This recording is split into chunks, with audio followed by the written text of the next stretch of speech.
Olá, muito bom dia, queridos, paz seja convosco, graças ao Senhor, mais um dia com vocês aqui no canal Reino em Pauta. Continuando, queridos, essa série sobre o tema expectativa ou perspectiva. Essa já é a mensagem de número 15, né? Puxa, mas essa série vai ser cumprida, irmãos, exatamente pela profundidade que tem o entendimento desse tema, dessa série. E eu tenho recebido um feedback muito grande dos meus irmãos, líderes, amados, que estão espalhando esse vídeo, espalhando este canal, e tenho recebido muito, então sinto no espírito de prosseguir um pouco mais falando acerca desse tema expectativa ou perspectiva.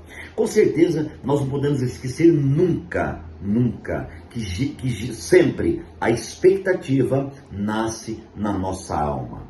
E a expectativa coloca Deus no final, enquanto que a perspectiva nasce da comunhão plena entre a divindade e a humanidade. A perspectiva nasce dessa junção, dessa comunhão gloriosa feita por Cristo ao derramar o seu sangue glorioso na cruz do Calvário. É importante entender isso no início de cada mensagem dessas, para que possamos ser norteados no Espírito em relação à palavra que está sendo liberada. Desta vez, nós vamos usar o livro de Números. O livro de Números é muito interessante. No seu capítulo 13, acontece uma coisa extremamente importante, gloriosa, que eu quero compartilhar com os irmãos. No capítulo 13 do livro de Números, e o verso 1, diz assim, diz assim, a missão de reconhecimento de Canaã. O Senhor disse a Moisés, envie alguns homens em missão de reconhecimento à terra de Canaã, terra que eu dou aos israelitas. Envie um líder de cada tribo dos seus antepassados. Verso 3. Assim Moisés enviou do deserto de Parã, conforme a ordem do Senhor, todos eles eram chefe dos israelitas. Aleluia! E aqui agora então, o que acontece, irmãos? Deus envia, através de Moisés, 12 homens. 12 homens. Para reconhecer a terra. Não, a Bíblia não está dizendo a terra que Deus ia dar. Está dizendo a terra que eu dou. Né? Eu dou. Aleluia. Não eu darei, eu dou.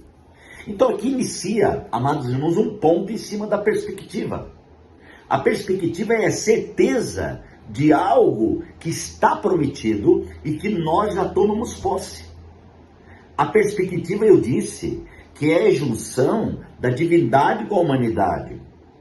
Pedro diz que a humanidade recebeu a natureza da divindade. E então agora, irmãos, Deus está no homem. Deus não estará no homem, Deus está no homem. O que falta é o homem crer e assumir, amados, esse posto de ter a presença de Deus, de conter a vida de Deus. E esse é o desejo de Deus.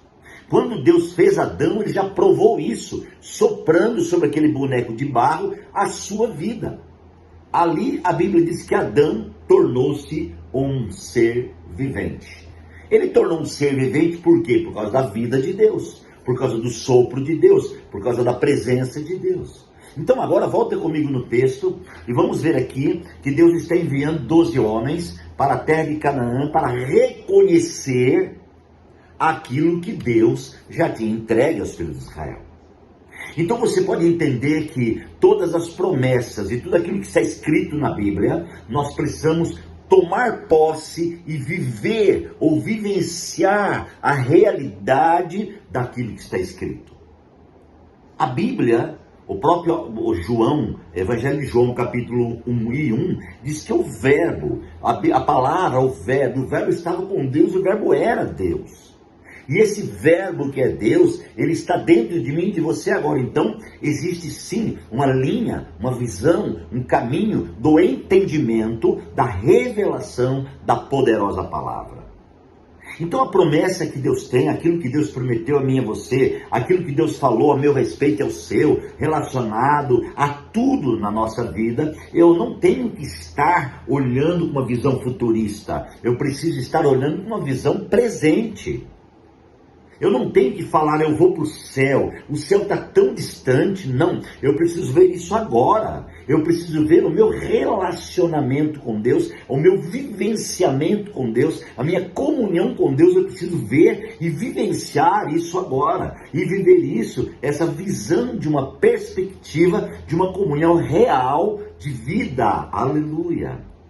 E Deus então diz a Moisés, preciso que você escolha 12 homens das 12 tribos de Israel e envie em missão de reconhecimento. Vou fazer uma observação aqui. A Bíblia foi clara no versículo 1 e 2 aqui, que Moisés enviou então de cada tribo um líder. Preste atenção, eles eram líderes. Quando a gente fala líder, a gente entende como um irmão mais crescido, como um irmão que já entendeu o plano, entendeu a visão. Deus não mandou enviar um neófito para reconhecer a terra de Canaã. Mandou enviar um líder de cada tribo. E Moisés então escolheu um líder de cada tribo e eles foram até a terra. Se você ler o capítulo 13, vai ter aqui o nome de cada um enviado e depois, amados irmãos, pelo versículo de número 17, diz assim, quando Moisés os enviou para observar a Canaã, disse, subam pelo Neguebe e prossigam até a região montanhosa. Vejam como é a terra e se o povo vive lá é forte ou fraco, se não são muitos ou poucos, ou se a terra que habita é boa ou ruim. A cidade em que vive são cidades de muros fortificadas, ou se o solo é fértil, pobre, ou se existe ali floresta ou não. Sejam corajosos, tragam alguns frutos da terra. Era a época do início da colheita das uvas. Eles subiram, observaram a terra desde o deserto de Zin até Reob, na direção de Lebo-Amate, e subiram ao Negueb, chegaram a Hebron, onde viviam Amã, Sesai e Talmai, e desceram então os descendentes de Enaque. Hebron havia sido construída 7 anos antes de Zoá, no Egito.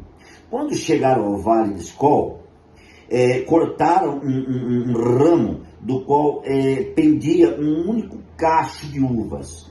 2 deles carregavam o cacho pendurado numa vara. Colheram também romãs e figos. Aquele lugar se chamou Vale de Escol, por causa do cacho de uva que os israelitas cortaram ali. Ao fim de 40 dias, eles voltaram da missão de reconhecimento daquela terra. Nessa primeira reflexão, dessa terceira parte da série, nós vamos analisar alguns pontos aqui. O primeiro eu já falei com vocês, que é o envio de 12 homens, 12 líderes, irmãos crescidos, irmãos experimentados, irmãos que cuidavam do povo, e agora eles vão lá e Moisés dá então a linha de chegada, dá os pontos e pede a eles, amados irmãos, pontuando a cada coisa. E Moisés pede uma coisa interessante, traga uma amostra do fruto da terra. Gente, aqueles homens, aqueles 12 homens, percorreram toda essa terra, viram como que era, cortaram um cacho de uva. Você já imaginou um cacho de uva que tem que ser 2 homens para carregar? Hoje um cacho de uva você carrega numa mão. Aquele cacho de uva, diz que eles colocaram ele numa vara, assim numa vara, e 2 homens carregavam, um de um lado do outro. Vocês imaginam o tamanho do cacho de uva. Uma terra para produzir um cacho de uva desse tamanho só pode ser uma terra boa. Não precisa mais nenhuma prova, não é? Aí, amados irmãos, eles concluem o reconhecimento da terra. Agora chegou o momento mais importante da missão. Qual era o momento mais importante da missão?